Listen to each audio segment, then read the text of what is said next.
الحمد لله المبدئ المعيد الغني الحميد والصلاة والسلام على سيد الأنبياء خاتم النبيين شفيع المذنبين سيد الأولين والآخرين سيدنا وحبيبنا نبينا وكريمنا ومولانا محمد صلى الله عليه وسلم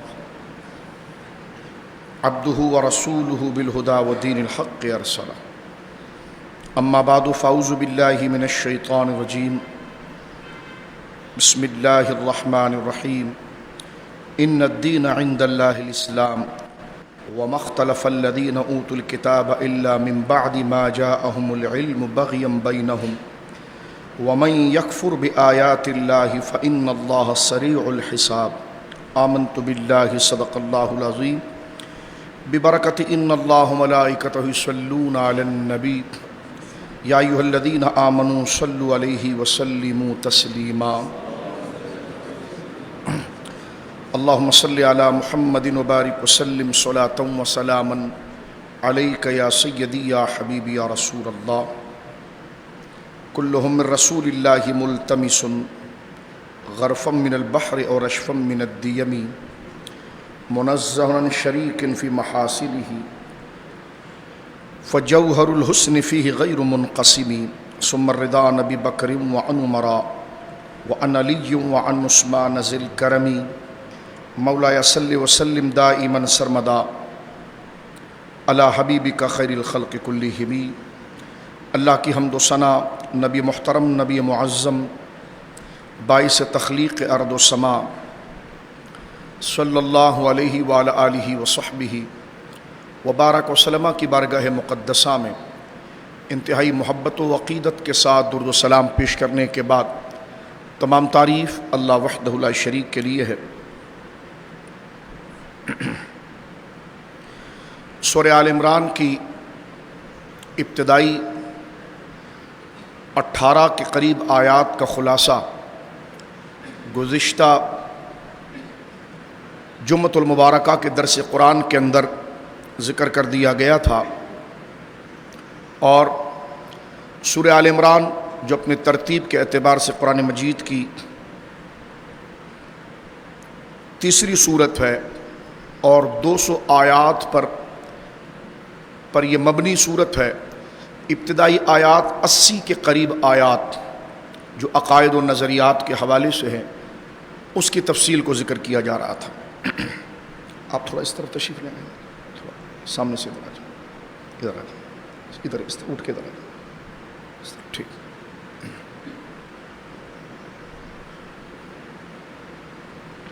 آیت نمبر 18 تک کا خلاصہ ترتیب کے ساتھ ذکر کیا گیا۔ اسلام کی حقانیت اور اہل ایمان و اہل جنت کے مقام و مرتبے کو ذکر کیا جا رہا تھا، اور اس سے قبل وہ علماء جو راسخین فی العلم ہیں، مجھے دیکھیں، آپ مجھ سے گفتگو سامنے دیکھیں، پھر ادھر تشریف لیں، تھوڑا ادھر چلیں، ٹھیک۔ راسخین فی العلم وہ علماء جن کے علم و عمل کی تعریف اور توصیف قرآن مجید فرقان حمید نے ذکر کی ہے، اسی ترتیب کو ذکر کرنے کے بعد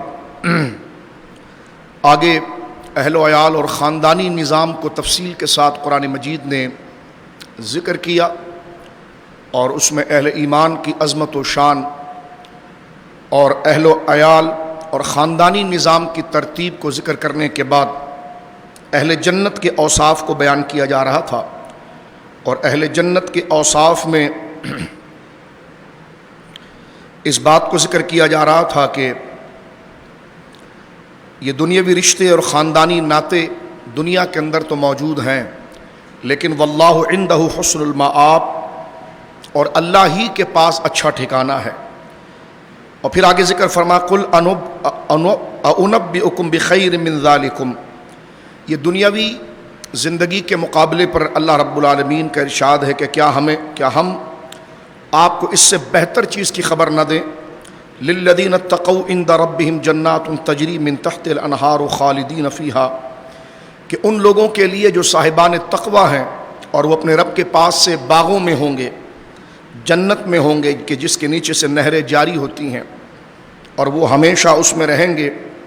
فیہا وازواج مطہرۃ ورضوان من اللہ، اور ان کے لیے پاکیزہ ان کی ازواج اور بیویاں ہوں گی اور اللہ کی رضا ان کے لیے ہوگی. واللہ بصیر بالعباد، اور اللہ خوب دیکھنے والا ہے. گزشتہ جمعے ہم نے یہاں پر ذکر کیا تھا کہ اللہ رب العالمین جل وعلا کی رضا ہی اللہ کی جانب سے ملنے والی نعمتوں میں اصل نعمت ہے. آگے ذکر کیا گیا آیت نمبر 16 میں کہ وہ اہل ایمان کے جن کے لیے اللہ رب العالمین جل وعلا کی جانب سے دائمی جنتیں ہیں اور دائمی قرار ہیں، ان کی بولیاں کیا ہیں اور وہ اپنے رب کے حضور کس طرح مکالمہ کرتے ہیں اور اپنے رب سے دعا اور استعداء اور فریاد کیسے کرتے ہیں. تو رب کریم کو ان کے کہے ہوئے جملے قدرت کو اتنے پسند آئے کہ قیامت تک کے اہل ایمان کے لیے وہ دعا کا طریقہ اور سلیقہ سکھایا جا رہا ہے. فرمایا وہ اہل جنت کے جو دائمی جنتوں میں رہیں گے ان کا مرتبہ اور مقام یہ ہے کہ ان کی بولیاں یہ ہے کہ الذین یقولون ربنا اننا آمنا فاغفر لنا ذنوبنا وقنا عذاب النار. اہل جنت جو دنیا میں اپنے رب سے مانگا کرتے تھے اور جس کی وجہ سے انہیں جنت ملی ہے، ان کی بولیاں کیا تھی، ان کی پسندیدہ فریاد کیا تھی، وہ اپنے رب کے حضور کیا دعا کرتے تھے. اور وہ دعا اللہ رب العالمین کی بارگاہ میں اس قدر پسند ہوئی کہ ذکر کر دیا گیا. فرمایا الذین، وہ لوگ وہ ہیں جو کہتے تھے ربنا اننا آمنا، کہ بے شک ہمارے رب ہم ایمان لائے، فاغفر لنا ذنوبنا، تو ہمارے گناہوں کو بخش دے، وقنا عذاب النار، اور ہمیں جہنم کے عذاب سے محفوظ فرما اور جہنم کے عذاب سے بچا. فرمایا ان کی نشانی یہ ہے جو دنیا کے اندر صرف یہ دعا ہی نہیں کرتے تھے بلکہ ان کی عملی زندگی، ان کی زبان سے نکلی ہوئی فریاد اور دعا کی تصدیق تھی. فرمایا ان کا عمل کیا تھا، الصابرین والصادقین والقانتین والمنفقین مستغفرین بالاسحار. فرمایا ان کی عملی زندگی ایسی تھی کہ صرف یہ ایک دن چادر بچھا کر اللہ کے حضور دعا نہیں کرتے بلکہ جیسی دعا کرتے تھے تو ویسے ہی اللہ کے پسندیدہ کام وہ دنیا کے اندر کرتے تھے. فرمایا جو صبر کرنے والے تھے، اس کی وضاحت گزر چکی ہے گزشتہ جمعے میں کہ صبر کا کیا معنی ہے اور صبر کی ترتیب کیا ہے. فرمایا دنیا کے اندر اہل جنت کی نشانی یہ ہے، ان کی علامات، ان کی عادات، ان کی خصلت یہ ہے کہ الصابرین، وہ صبر کرنے والے ہیں، والصادقین، اور ہر حال میں حق اور سچ کہنے والے ہیں، والقانتین، اور ہر حال میں حالات جیسے بھی ہوں وہ اپنے رب کی اطاعت اور فرمان برداری کرنے والے ہیں، والمنفقین، اور وہ اپنے مال کو حلال اور جائز کاموں میں لگانے والے ہیں جہاں پر حکم اللہ رب العالمین جل وعلا نے عطا فرمایا ہے، والمستغفرین بالاسحار، اور رات کے آخری حصے میں اٹھ کر اپنے رب سے مغفرت طلب کرنے والے ہیں. فرمایا یہ وہ لوگ ہیں کہ جنہیں اللہ رب العالمین جل وعلا نے دائمی جنت میں رکھا ہے. تو ان کی کیا عادات تھی، ان کے کیسے اعمال تھے جس کی وجہ سے قدرت نے ان پر یہ احسان فرمایا. فرمایا ان کا عمل یہ تھا کہ وہ صابرین تھے، وہ سچے تھے، ہر حال میں حق بیان کرنے والے تھے، اور اطاعت شعار تھے، اللہ اس کے رسول صلی اللہ علیہ وسلم وعز اسمہ کی فرمان برداری کرنے والے تھے. والمنفقین، اور وہ ہر حال میں اللہ کی راہ میں خرچ کرنے والے تھے اور رات کے آخری حصے میں اٹھ کر اللہ کے حضور استغفار اور توبہ قبول کرنے والے تھے. یہاں پر ایک بات اس آیت کریمہ جو 17 نمبر آیت ختم ہو رہی ہے بالاسحار پر اہل جنت کے صفات کو بیان کرتے ہوئے، اور میرے اور آپ کے لیے یہ عمل بیان کیا گیا کہ صرف لمبی دعاؤں سے کام نہیں چلے گا بلکہ دعاؤں کے ساتھ تمہاری زندگیوں کے حالات اس دعا کی سچائی پر دلیل ہو. یہ نہ ہو کہ مسجد میں یا بڑی رات میں صرف لمبی دعا کر دی جائے، اس کے بعد وہی گناہ کے کام، وہی خرافات، وہی غیر اسلامی تہذیب اور وہی بدعملیاں جاری رکھو، تو تمہارا وہ پچھلا عمل جو اس دعا سے پہلے یا بعد میں ہے وہ تمہاری منافقت اور جہالت کو ظاہر کر رہا ہے، اور اللہ رب العالمین ایسی دعاؤں کو قبول نہیں کرتا۔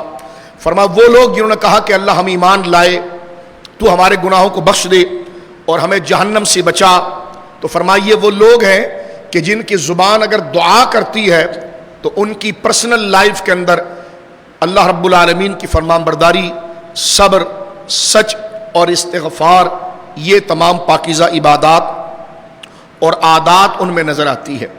بخاری شریف کی حدیث یہاں پر ذکر کرنا چاہوں گا استغفار کے حوالے سے، جو رسول کریم صلی اللہ علیہ وسلم کا ارشاد مبارک ہے، اور حضور نے فرمایا جس نے صبح ہوتے ہوئے اگر یہ ایک دفعہ پڑھ لیا اور یہ دعا کر لی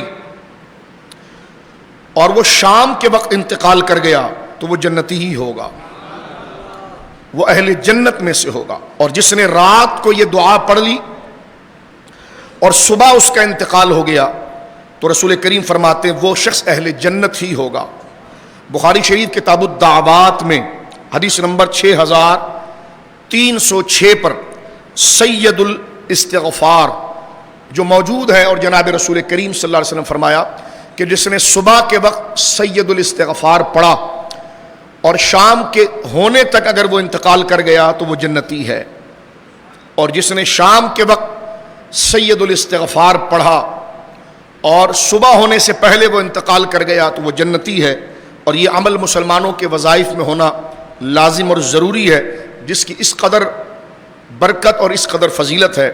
حضرت سیدنا شداد ابن اوس رضی اللہ تعالی عنہ کہتے ہیں کہ میں نے نبی کریم علیہ الصلوۃ والسلام سے اس بات کو لیا ہے، اور حضور سید عالم صلی اللہ علیہ وسلم فرماتے ہیں سید الاستغفار، یعنی استغفار کا سردار، اور اللہ کے حضور جو رجوع انابت کی جاتی ہے اس میں وہ کلمات کے جو رب کو اتنے پسند ہے کہ اگر بندہ پڑھ لے تو صبح سے لے کر شام کے درمیان یا شام سے لے کر صبح کے درمیان وہ انتقال کر جائے تو اللہ اسے اہل جنت میں سے کر دیتا ہے۔ فرمایا ان یقولا کہ بندہ یہ زبان سے کہے اللہم انت ربی لا الہ الا انت خلقتنی وانا عبدک وانا علی عہدک ووعدک ما استطعت اعوذ بک من شر ما صنعت ابوہ لک بنعمتک علی وابوہ بذنبی فاغفر لی انہ لا یغفر الذنوب الا انت۔ فرمایا جس نے یہ کلمات بخاری شریف میں موجود ہے، کتاب الدعوات سے میں پڑھ رہا ہوں، لیکن وظائف کی کتابیں جو ہوتی ہیں، اورات کی جو کتابیں ہوتی ہیں، اس میں باقاعدہ انڈیکس کے اندر سید الاستغفار موجود ہے۔ اس کی یہ فضیلت ہے کہ حضور نے فرمایا ومن قالها من النہار موقنا بها فمات من یومہ قبل ان یمسی فهو من اہل الجنہ۔ فرمایا جس نے یقین کے ساتھ ان کلمات کو پڑھ دیا اور اس کلمات کو ذکر کر دیا تو صبح پڑھے تو شام تک اور شام کو پڑھے تو صبح تک، اس دوران اگر اس کا انتقال ہو گیا تو فرمایا اللہ رب العالمین جل والا اسے اہل جنت میں شمار فرمائے گا۔ اس کے بعد اللہ کی وحدانیت اور اس کی یکتائی، اس کا ہونا اور ایک ہونا، یہ سب سے بڑی سچائی ہے۔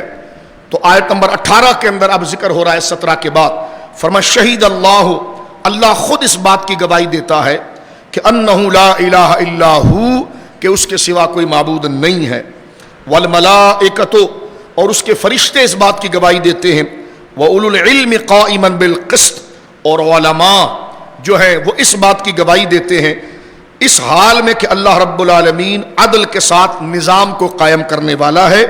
لا الہ الا ہو، لا الہ الا هو العزیز الحکیم، کہ اس کے سوا کوئی معبود نہیں، کوئی مستحق عبادت نہیں، اور وہ بہت غلبہ اور حکمت والا ہے۔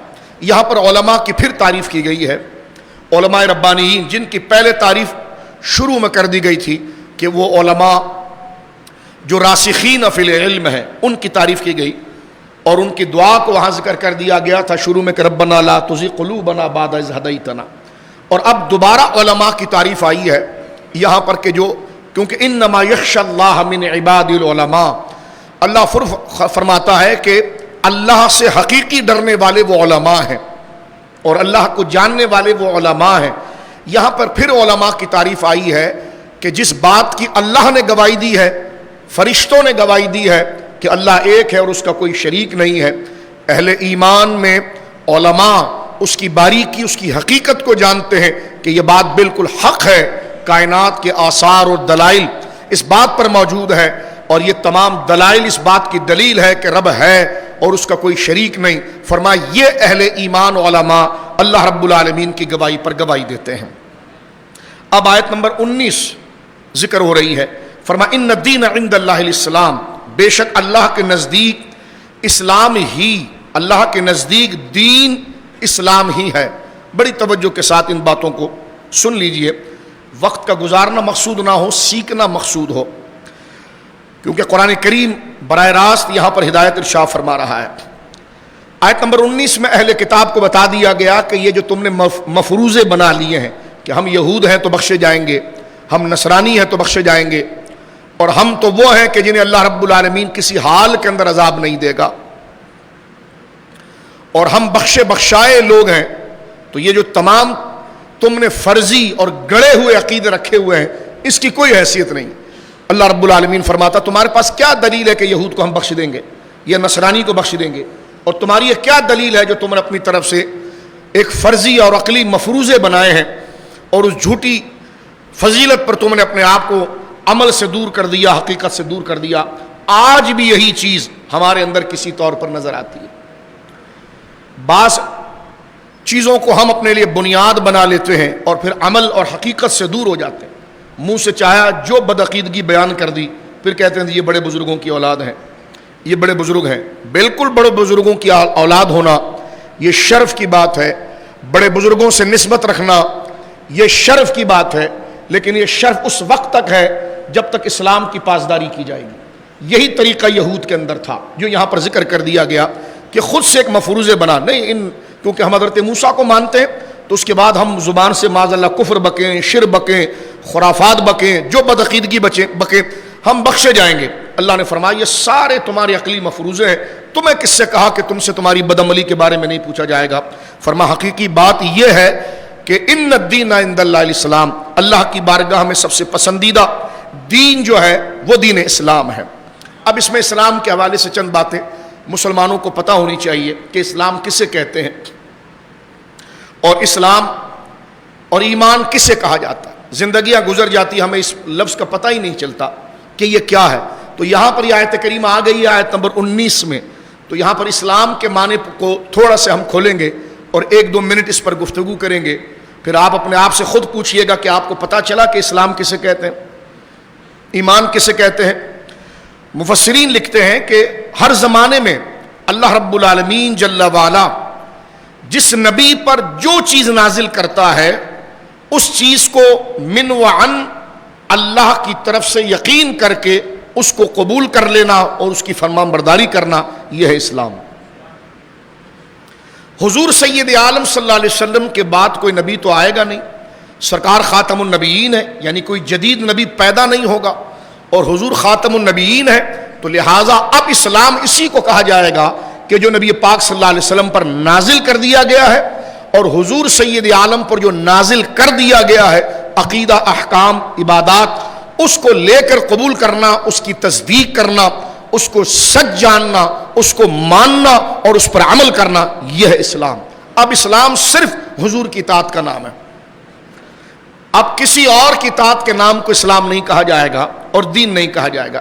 یہ ایک آسان سی تعریف یہاں پر اسلام کی ہے کہ جو انبیاء کو دیا جاتا ہے تو امت اس کو جو مان لیتی ہے تو اسی کا نام اسلام ہے اور اسی کا نام دین ہے۔ یہ تو ایک اصطلاحی اس کی تعریف ہے، لٹرلی اگر لغت کے اعتبار سے اس کو معنی لکھیں، کیونکہ ہم جب اسلام لکھتے ہیں تو اس کا طرز املا ڈکٹیشن دوسرا ہوتا ہے، اور ایمان، اسلام الف سین لام الف میم، ایمان الف یا میم الف نون، ایمان، تو یہ لکھنے میں بھی مختلف ہیں، تو پھر یہ لٹرلی اعتبار سے، لغوی اعتبار سے تھوڑا سا فرق ہوتا ہے۔ اس کو اگر تھوڑا آسان کر دیں تو یہ ہے، ایمان عقیدے پر بولا جاتا ہے، ایمان کا لفظ عقیدے پر بولا جاتا ہے، اور اسلام کا لفظ جو ہے وہ اعمال اور احکام پر بولا جاتا ہے۔ جو عبادات ہم کرتے ہیں، نماز، روزہ، زکوٰۃ، حج، حقوق والدین، بیوی کے حقوق، بچوں کے حقوق، کاروبار کے حقوق، یہ جو پورا نظام عملی ہے یہ اسلام ہے۔ اور ایمان کیا ہے؟ اللہ ایک ہے، اس کا کوئی شریک نہیں. جناب رسول کریم صلی اللہ علیہ وسلم جو چیزیں لے کر آئے ہیں ہم دل سے اس کو سچ جانتے ہیں اور اس کا اعلان کرتے ہیں, اور قیامت کے دن ہمیں ایک دفعہ پھر اٹھایا جائے گا. تو وہ عقیدہ جس کو بندہ دل سے سچ جان کر زبان سے اعلان کرتا ہے اس کو ایمان کہا جاتا ہے. اور یہ شب و روز کے جو اعمال جو کچھ ہم پر فرض ہیں, کچھ واجب ہیں, کچھ سنت ہیں, کچھ مستحب ہیں, یہ جو اعمال اور احکام ہیں اس کو اسلام کہا جاتا ہے. یہ کس کی آسان سی تعریف ہے. تو میں نے جس سے عرض کیا, پھر کبھی اسلام ایمان کے معنی میں بھی آتا ہے, کیونکہ جب اس کو دین کے معنی میں لیں, دین اور ایمان یہ دونوں ایک ہی چیز کے دو نام ہیں. تصدیق, کسی چیز کو سچ جاننا, چند چیزوں کو دل سے سچ قبول کرنا اور زبان سے اس کا اعلان کرنا. کس چیز کو دل سے سچ جاننا؟ اللہ کی یکتائی اور توحید. توحید کا معنی کیا ہے؟ کہ اللہ ہے اور اس کا کوئی شریک نہیں ہے, وہی معبود برحق ہے, اسی نے اس کائنات کو بنایا, اسے کسی نے نہیں بنایا, وہی اس کائنات کو چلا رہا ہے, اس کا کوئی شریک نہیں, کوئی پارٹنر نہیں, وہ ایک, اپنے ہونے میں بھی ایک, اس کائنات کو چلانے میں بھی ایک, اپنے وجود میں بھی ایک. اس کو کسی نے نہیں بنایا, اس نے سب کو بنایا. اس پورے مجموعے عقیدے کو سچ, اس تمام باتوں کو دل سے قبول کر کے زبان سے لا الہ الا اللہ پڑھ دینا, اس عقیدے کو عقیدہ توحید کہا جاتا ہے. یہ سادے انداز میں نے کھول کے آپ کو بتا دیا. عقیدہ توحید, اس کے بعد رسالت. اللہ رب العالمین بندوں کی ہدایت کے لیے رسولوں کو بھیجتا ہے, اور حضور پر نبوت ختم ہو چکی ہے. تو حضرت آدم سے لے کر حضور تک جتنے انبیاء آئے, حضرت آدم سب سے پہلے نبی ہیں دنیا میں, اور دنیا میں سب سے پہلے رسول حضرت نوح علیہ السلام ہے. رسالت کا سلسلہ حضرت نوح سے شروع ہوتا ہے, اور سب سے پہلے زمین پر نبی جن کو بنا کر بھیجا گیا ہے وہ حضرت آدم ہے. تو حضرت آدم سے لے کر ہمارے نبی پاک تک جتنے نبی اور رسول آئے سب کو دل سے قبول کرنا, اور جناب نبی پاک صلی اللہ علیہ وسلم جو ہمارے نبی ہیں, جو انہوں نے دیا ہے اس کو دل و جان سے قبول کرنا, اس کو سچ جاننا, زبان سے اس کا اعلان کرنا. اور نمبر 3, قیامت کے دن ہمیں اٹھایا جائے گا اور ہم رب کے حضور حاضر ہوں گے. رب سے ملاقات حق ہے, آخرت حق ہے. یہ 3 بنیادی باتیں جو ہیں اسی کو دین کہا جاتا ہے, اسی کو ایمان کہا جاتا ہے. یہ بالکل کلیئر ہو گیا. اسلام عبادات کو کہا جاتا ہے, کبھی وہ عقیدے کے معنی میں بھی استعمال ہوتا ہے, لیکن میں جنرل بات کر رہا ہوں تاکہ وضاحت کے ساتھ بات آ جائے. اسلام شریعت کو کہا جاتا ہے. احکام و عبادات کو, جیسے ہمارے پر نمازیں 5 فرض ہے, یہ فرض نمازیں ادائیگی کے اعتبار سے, یہ عقیدہ نہیں ہے, یہ احکام ہے, یہ رب کی طرف سے ہے, یہ عقیدہ ہے, یہ ایمان کی بات. لیکن جو ہم اس کو ادا کر رہے ہیں, 5 وقت نماز پڑھنا ہے, یہ اسلام ہے. حلال کو لینا ہے, حرام کو چھوڑنا ہے, یہ اسلام ہے. والدین کے حقوق ادا کرنے, یہ اسلام ہے. زنا, بدکاری, چوری, جوا, سود, اس سے بچنا ہے, یہ اسلام ہے. حلال طریقے سے رزق کمانا ہے, یہ اسلام ہے. ہر حال میں اپنی پرسنل لائف میں کوئی بھی ایکٹیویٹیز, کوئی بھی اصول, کوئی بھی پرنسپلز وہی فالو کرنے ہیں جو اللہ نے زندگی کا نظام دیا, کہ کپڑا کیسے پہننا ہے, کھانا کیا ہے, چلنا کیسے ہے, گھر میں رہنا کیسے ہے, کیا چیز کو پسند کرنا ہے, کیا چیز کو پسند نہیں کرنا, کیا بولنا ہے, کیا نہیں بولنا ہے, کس چیز کو سننا ہے, کس چیز کو نہیں سننا ہے, کس چیز کو دیکھنا ہے, کس چیز کو نہیں دیکھنا ہے. یہ تمام جو تفصیلات ہے یہ اسلام ہے. تو اللہ رب العالمین فرما رہا ہے ان الدین عند اللہ الاسلام. لیکن یہاں پر جو بات کی جا رہی ہے یہ عقیدے کے طور پر اسلام کو ذکر کیا جا رہا ہے یہود کے مقابلے میں, کہ تم نے جو عقیدہ اپنی طرف سے بنا لیا ہے کہ ہم بخشائے جائیں گے, فرمایا اس کی کوئی حیثیت نہیں ہے. عقیدہ وہی معتبر ہے جو نبی پاک صلی اللہ علیہ وسلم نے عطا فرمایا. اسی طرح سورہ اللہ رب العالمین نے ایک جگہ اور ذکر کیا اور اس بات کو کلیئر کیا کہ اس وقت نجات اور بخشش صرف لا الہ الا اللہ پڑھنے پر نہیں ہوگی جب تک حضور علیہ الصلوۃ والسلام کی رسالت اور آپ کی اطاعت نہ کی جائے. یہ نہیں ہو سکتا کہ اگر کوئی سابقہ انبیاء کا ماننے والا ہو اور آج وہ دنیا کے اندر یہ کہے میں لا الہ الا اللہ پڑھوں گا جنت میں چلا جاؤں گا, اس کا کوئی کانسیپٹ نہیں ہے. نبی پاک صلی اللہ علیہ وسلم کی واضح حدیث ہے جو اس قرآن کی آیت کو کھولتی ہے. اگر اب تک آپ کو بات سمجھ میں نہیں آئی تو یہ حدیث پاک اس کو کلیئر کرتی ہے. نبی پاک فرماتے والذی نفسی بیدہ والذی نفس محمد بیدہ صلی اللہ علیہ وسلم, قسم ہے اس ذات کی جس کے قبضے قدرت میں مجھ محمد صلی اللہ علیہ وسلم کی جان ہے. لا يسمع بی، توجہ سے سن لیجیے، لا يسمع بی احد هذه الامه یہودیا ولا نصرانیا لم یؤمن بالذی ارسلت به الا کان من اصحاب النار. فرمایا جب میں نے اعلان رسالت کر دیا تو قیامت تک اگر کوئی خود کو یہودی کہے کہ میں موسیٰ علیہ السلام کا ماننے والا ہوں، نصرانی کہے کہ میں عیسیٰ علیہ السلام کا ماننے والا ہوں، اور مجھ پر ایمان نہ لائے اور جو میں نے بات کی ہے اس پر ایمان نہ لائے، الا کان من اصحاب النار، وہ جنتی ہے ہی نہیں بلکہ وہ اصحاب النار میں سے ہے. کیونکہ ہر نبی کی تصدیق لازم ہوتی ہے، اور یہ زمانہ جو ہے وہ جناب رسول کریم صلی اللہ علیہ وسلم کی تصدیق کا ہے. لہٰذا اس میں کوئی دوسرا کانسیپٹ نہیں بیان کیا جائے گا. اس لیے قرآن کریم نے خود بیان کیا کہ آج اگر یہود اور نصارہ ایمان لائیں تو انہیں اہل ایمان کے مقابلے میں دگنا اجر ملے گا. اس لیے کہ مسلمان تو صرف نبی پاک کو مان رہے ہیں، اور یہ وہ ہے جو حضرت موسیٰ کو بھی مانتا تھا، اور حضرت موسیٰ کے کہنے پر اب وہ جناب رسول اللہ کو مان رہا ہے. تو اللہ رب العالمین ارشاد فرماتا ہے کہ پھر ہم ان کو جو اہل کتاب جناب رسول مکرم پر ایمان لے آئیں گے تو ان کو ہم اجر انعام ہر چیز میں دگنا دیں گے، کہ انہوں نے پچھلے انبیاء کو بھی گویا کہ ان کی تصدیق کی تھی. اب جب نبی پاک صلی اللہ علیہ وسلم نے اعلان کر دیا، اب ان تمام نبیوں کی سچائی کی دلیل یہ ہے، تو اگر کوئی سچا ہے ان نبیوں کے ماننے والا ہے، اگر ان نبیوں کے ماننے میں وہ سچا ہے تو اس کی دلیل یہ ہے کہ وہ جناب محمد رسول اللہ کو ضرور مانے گا. یہاں پر اللہ رب العالمین نے اس بات کو کلیئر کر دیا.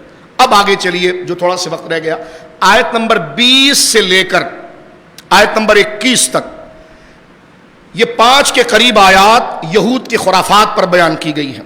اس میں ان کی بدعنوانیاں، ادھر ترتیب کے ساتھ سن لیجیے آپ، اس کا کنیکشن آگے آ رہا ہے اور بات کو ہم ختم کرتے ہیں. آیت نمبر 20 سورہ آل عمران اور آیت نمبر 25 تک، اس میں یہود کی جو غلط فہمیاں تھیں کہ بس ہم بزرگوں کی اولاد ہیں تو حکومت ہمیشہ ہمارے پاس رہے گی، ہم ہی گدی نشین رہیں گے کیونکہ ہمارے ابا اللہ کے ولی تھے. تو بالکل آپ گدی نشین رہی ہے، لیکن جب آپ ابا کے طریقے پر ہوں گے، شریعت کے طریقے پر ہوں گے. یہ کھل کر بات یہودی کو سمجھائی جا رہی ہے، اور حضور نے فرمایا تھا میری امت میں ہر وہ عادت آئے گی جو یہود کے اندر آئی تھی. معاذ اللہ. سرکار دو عالم صلی اللہ علیہ وسلم نے ایک دفعہ، یہ بات کسی کو چڑھانے کے لیے نہیں کہا جا رہی ہے، دین کی ذمہ داری ہے تو بیان کی جا رہی ہے، اس کو سن لیجیے آپ. یہ کسی کو ٹارگٹ نہیں کیا جا رہا ہے، یہ قرآن کریم کی آیت ہے. کیونکہ قرآن چل رہا ہے، قرآن کی بات چل رہی ہے، تو ہم کسی کے لیے، وہ تو یہودیوں کی عادت تھی کہ اپنی برادری کو چھپاتے تھے، دوسرے کو لٹکا دیتے تھے. نہیں، یہاں تو قرآن واضح بیان کر رہا ہے، افتؤمنون ببعض الکتاب وتکفرون ببعض. آیت نمبر 20 سے لے کر 25 میں یہود کی ایک عادت کا پھر رد کر دیا گیا. ان کو اپنے خاندان پر بڑا فخر تھا. یہ سن لیجئے، ان کو اپنے خاندان پر بڑا فخر تھا، ان کو اپنی برادری پر بڑا فخر تھا، ان کو اپنے بڑے بزرگوں پر بڑا فخر تھا. یہ چیزیں بری نہیں ہیں، لیکن کب؟ جب نظریہ درست ہو. ان سے کہا گیا کہ تم حضرت موسیٰ علیہ السلام کی اولاد ہو یا حضرت موسیٰ علیہ السلام کے ماننے والے ہو، تو تم اس وقت حضرت موسیٰ اور حضرت عیسیٰ کے کرم اور فیض کو پا سکتے ہو جب ان کے بتائے ہوئے طریقے پر رہو. یہ کیا بات ہے کہ صرف نام تم ان کا لو اور کام کسی اور کا چلاؤ؟ یہ ایسے ہی ہے جس طرح نام امام حسین کا لیں ہم اور عادتیں، بولیاں، کردار، گھریلو نظام سارا یزید کا لے کر آئیں، تو پھر امام حسین کا نام لینے کا فائدہ کیا ہوگا؟ امام حسین کا نام کا فائدہ ہے، مگر کب؟ جب ان کے دیے ہوئے نظام کو بھی مانا جائے. یہی بات یہاں پر کی گئی ہے کہ جی ہم گدی نشین ہیں. میں نے کہا ہوا کریں، ہم کب اس کے منکر ہیں، لیکن آپ کو گدی نشین کہنے سے قبضہ اور ہے اور اصل گدی نشین اور ہے. قبضہ تو آپ 4 ڈکیتوں کو لے کر بھی کسی چیز کو پکڑ سکتے ہیں، اپنے نسب کا نعرہ لگا سکتے ہیں، ڈھول پیٹ سکتے ہیں، تالیاں بجا سکتے ہیں، یہ الگ ساری خرافات ہیں. ہم بات کر رہے ہیں کہ سجادہ نشینی یا خاندان اور نسب کا فیض جب پہنچے گا جب ان کے بتائے ہوئے شرعی تقاضے پر عمل کیا جائے. اگر شرعی تقاضے پر عمل نہ کیا جائے تو صرف گدی پر بیٹھنے سے کوئی سجادہ نہیں بنتا. یہ سمپل سی بات ہے کہ آپ قوم کو یہ باتیں بھی سمجھانی پڑتی ہے. میں بلا تشبیہ کہنا چاہتا ہوں، دیکھیے کنعان حضرت نوح علیہ السلام کی طرف منسوب تھا بیٹا، لیکن جب ان کے طریقے پر نہیں رہا تو اللہ رب العالمین نے فرمایا یہ تمہاری اولاد ہی نہیں ہے.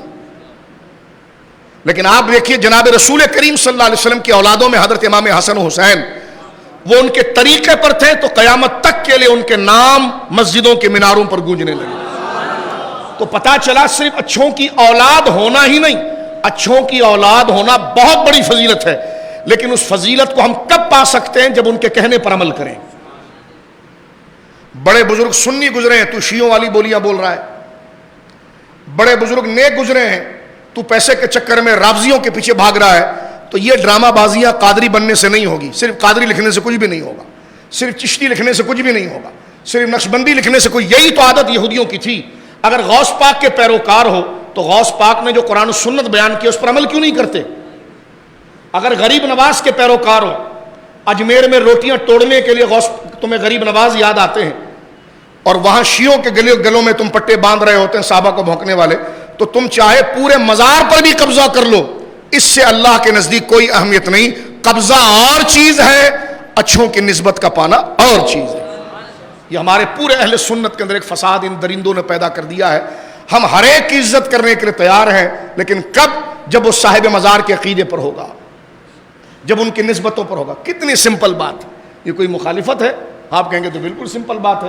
تو یاد رکھا کریں نا، ہر ایک کے ہاتھ ایسی تو نہیں چومنا کریں، یاد رکھا کریں کہ وہ اپنے طرز پر ہے کہ نہیں، وہ اپنے بزرگوں کے راستے۔ یہی بات یہاں پر کی جا رہی ہے یہود کے لیے۔ آیت نمبر 20 سے لے کر 25 تک یہود کی سرکشی کو بیان کیا جا رہا ہے۔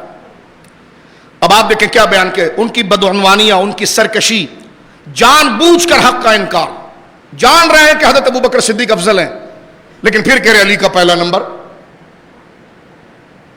تو تمہارا سید ہونا کیسے کام آئے گا؟ تمہارا صرف سید ہونا کیسے کام آئے گا؟ صرف پیر ہونا کیسے کام آئے گا؟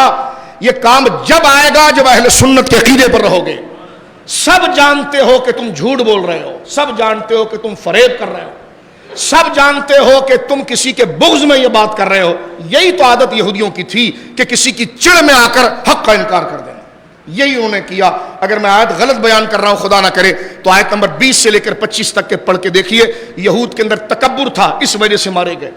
وہ تکبر کی وجہ، یہ غریب آدمی ہے، یہ حق بات کر رہا ہے، لیکن میں بھی اگر ایسی بات کروں گا تو میں الگ سے کیسے نظر آؤں گا، یہ ان کے اندر کبر تھا۔ تو وہ جان بوجھ کے حق کا انکار کر بیٹھتے تھے، اس لیے آیت نمبر 20 سے 25 میں ان کا انکار ہوا، ان کا رد ہوا، سرکشی، بدماشیاں۔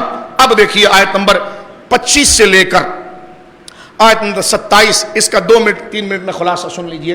اب اللہ رب العالمین نے ان کا نشہ اتارا اور ان سے کہا، یہ تمہیں کس نے کہہ دیا ہے کہ اگر تم پرانے بزرگوں کی اولاد رہے ہو تو حکومت تمہارے پاس ہی رہے گی؟ یہ کوئی سرٹیفکیٹ ہے کہ حکومت تمہارے پاس ہی رہے گی، یہ گدیاں تمہارے پاس ہی رہے گی؟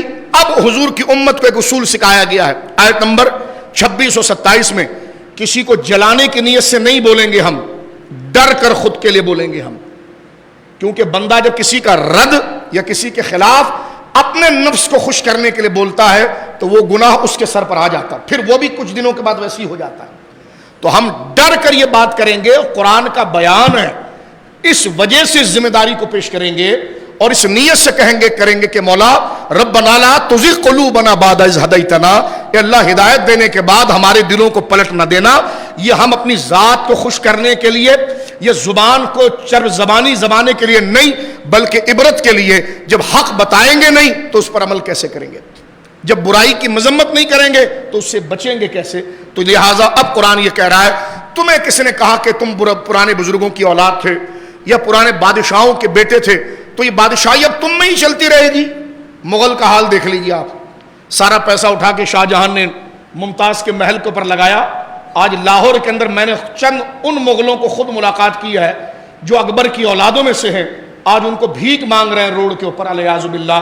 آپ اندازہ لگائیے میرے دوستو، یہاں پر اللہ نے ان کا نشہ اتارتے ہوئے فرمایا بادشاہیاں جدی پشتی نہیں ہوتی، عزتیں جدی پشتی نہیں ہوتی۔ قل اللہم مالک الملک تؤتی الملک من تشاء، حبیب کہیے ملکوں کا مالک اللہ ہے، اللہ ہی بادشاہی دیتا ہے۔ یہ تم نے باپ کی جاگیری سمجھ لی ہے کہ تمہارا باپ اگر بادشاہ ہوگا تو تم بھی بادشاہ بنو گے؟ فرمائیے اللہ کا کام ہے، اللہ بادشاہوں کا بادشاہ ہے، وہ جسے چاہے بادشاہی دے۔ وَتَنزِعُ الْمُلْكَ مِمَّن تَشَاءُ، جس سے چاہے بادشاہی کو کھینچ دے۔ وَتُعِزُّ مَن تَشَاءُ، یہ عزت تمہارے باپ کی جاگیر ہے کہ تمہارے باپ کی اگر عزت ہوتی رہی تو تمہاری بھی عزت ہوگی۔ باپ اس لائق تھے اس لیے ان کی عزت ہوئی ہے، تم اگر ان کے طریقے پر نہیں رہو گے تو عزتوں کا خالق تمہارا باپ نہیں اللہ ہے، اللہ جسے چاہے گا عزت دے گا۔ وَتُذِلُّ مَن تَشَاءُ، العیاذ باللہ، جس سے چاہے گا اس کی عزت لے لے گا۔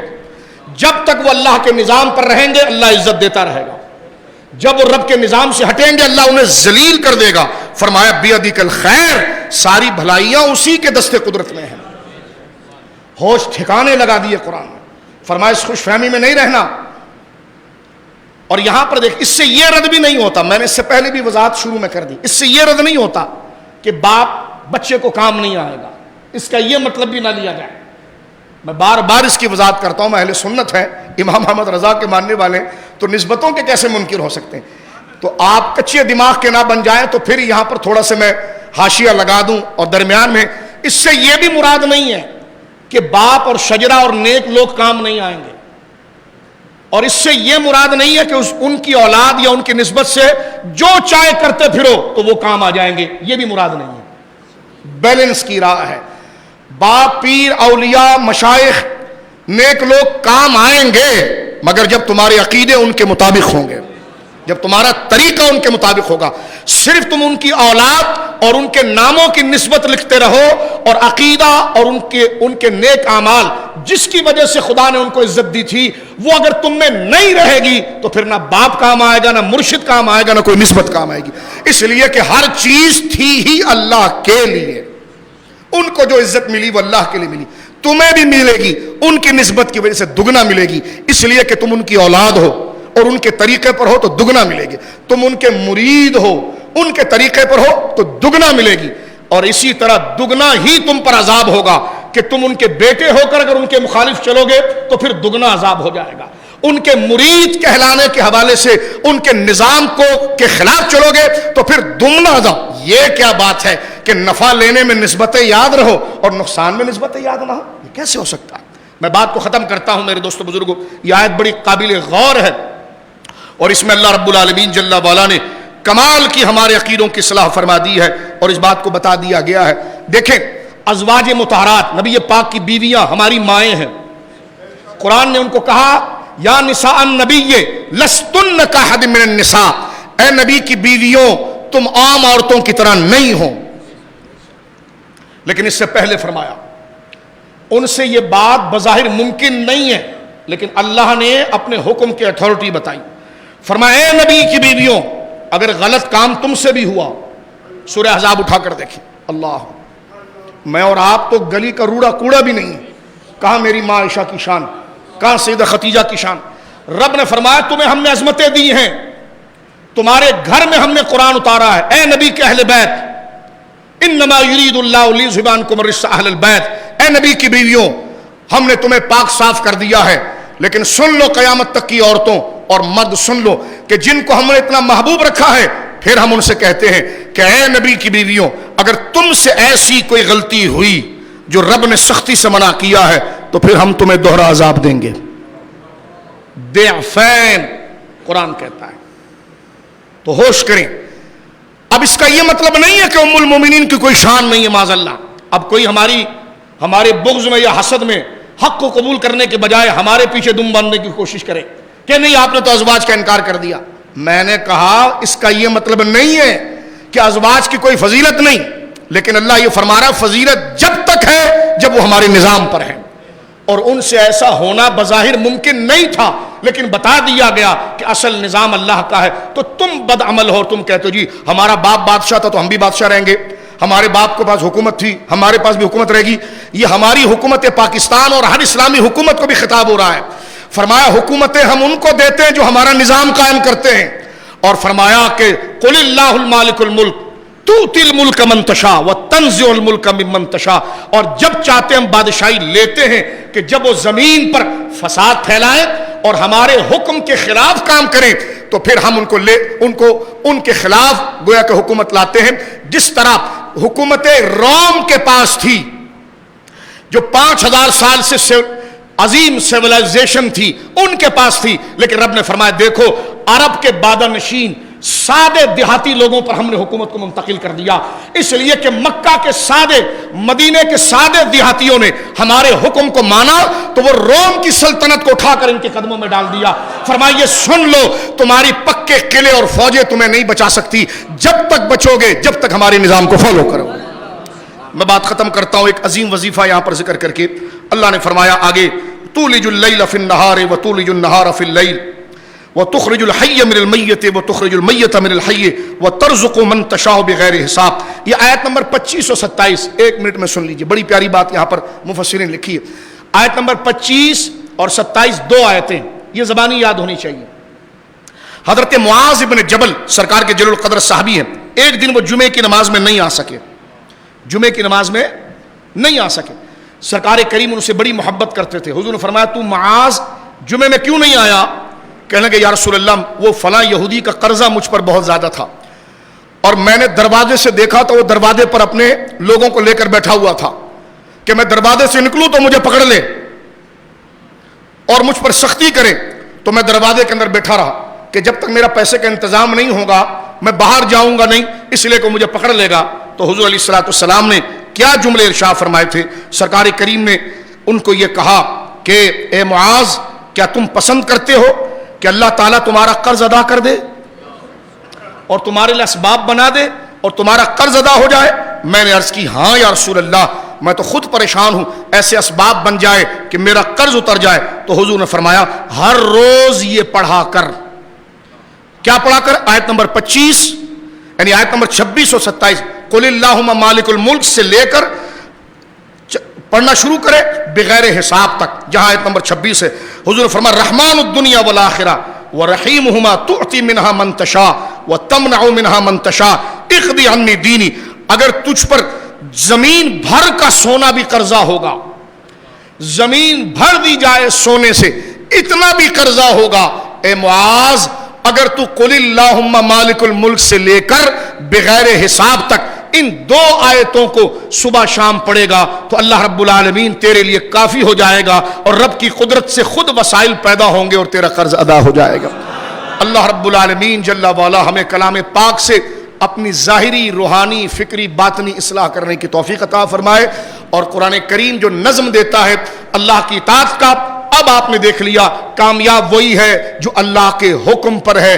لہذا رمضان شریف کی آمد ہے اور پوری زندگی رمضان ہدایت دیتا ہے کہ جناب صرف رمضان میں ہی اللہ کو اپنا رب نہیں ماننا کہ اس کی مرضی کے کام کرتے رہنا ہے, اچھی بات ہے, لیکن پوری زندگی اس کو اپنا رب یقین کر کے اس کی مرضی کی بات کرنی ہے. یہ نہیں کہ آفس کے اندر 20 لوگ ہیں تو 19 نماز کے لیے جا رہے ہیں. کیوں جا رہے ہیں جناب آپ؟ کیونکہ رمضان ہے, 20واں بھی ان کے ساتھ چل پڑا اور رمضان گزر گیا تو ایک جا رہے ہیں اور 19 ادھر بیٹھے ہوئے ہیں. تو کیا منافقت ہے؟ وہ شوال کا بھی رب وہی ہے, ذیقات کا بھی رب وہی ہے, ذی الحج کا بھی رب وہی ہے, اگلے 11 مہینے کا بھی رب وہی ہے اور رمضان کا بھی رب وہی ہے. اللہ رب العالمین ہمیں اپنی ذات سے منافقت ختم کرنے کی توفیق دے اور عبادتوں کا ذوق عطا فرمائے. اور نیک لوگوں کا ہم نام لیتے ہیں, غوث اعظم کا نام لیتے ہیں, 4 یاروں کا نام لیتے ہیں, پنجتن پاک کا نام لیتے ہیں, اولیاء کا نام لیتے ہیں. اللہ نے جو ان کی زبان سے دین بیان کیا ہے اللہ اسے قبول کر کے اسی راستے کو اپنانے کی توفیق عطا فرمائے. اسی میں نام میں خیر ہے, اسی میں نجات ہے اور اسی میں بھلائی ہے. وآخر دعوانا ان الحمد للہ رب